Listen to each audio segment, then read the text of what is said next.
ട്രെയിനിൽ സുരക്ഷയ്ക്കായി ഏർപ്പെടുത്തിയ പോലീസുകാരൻ ഉറങ്ങിക്കിടക്കുകയായിരുന്ന സ്ത്രീയോട് അപമര്യാദയായി പെരുമാറി.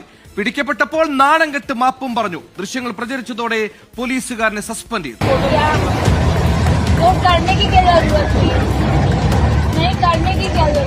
സ്ത്രീകൾക്കെതിരെയുള്ള ആക്രമണങ്ങൾ തുടർക്കഥയാകുന്ന കാലത്താണ് വേലി തന്നെ വിളവ് തിന്നാൻ ശ്രമിക്കുന്ന വാർത്ത വരുന്നത്. ഈ മാപ്പപേക്ഷ പിടിക്കപ്പെട്ടപ്പോൾ തലയൂരാനുള്ള വെറും അഭിനയം മാത്രം. സംഭവം ഇങ്ങനെ: ഡൽഹിയിൽ നിന്ന് പ്രയാഗ്രാജിലേക്കുള്ള ട്രെയിനിലാണ് സംഭവം.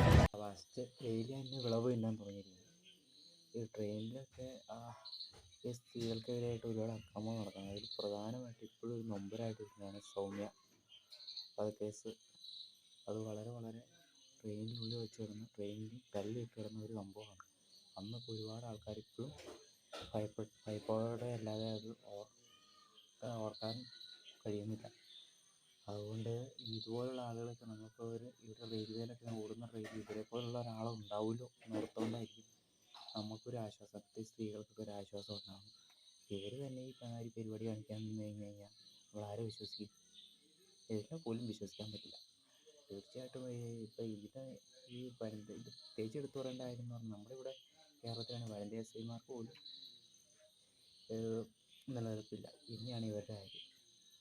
ഈ സ്ത്രീകൾ എവിടെ സുരക്ഷിതം? ആര് സുരക്ഷിതം? എന്തിനാണ് റെയിൽവേക്കാരെ കീഴിലേക്ക് പിടിച്ചു വെച്ചുകൊണ്ടിരിക്കുന്നത്? തിരിച്ച് വിട്ടൂടെ? ഇയാൾക്കെതിരെ ഓടിപ്പോയത് സസ്പെൻഷൻ, പിന്നെ ഇയാൾ ജോലിക്ക് കയറും, പിന്നെ ഇയാൾ പരിപാടി കാട്ടും. ഇങ്ങനെയൊക്കെയുള്ള ആളുകളൊക്കെ ഡയറക്റ്റ് ഡിസ്മിസ് ചെയ്യുകയാണ്. പെൻഷൻ പോലും കൊടുക്കരുത്.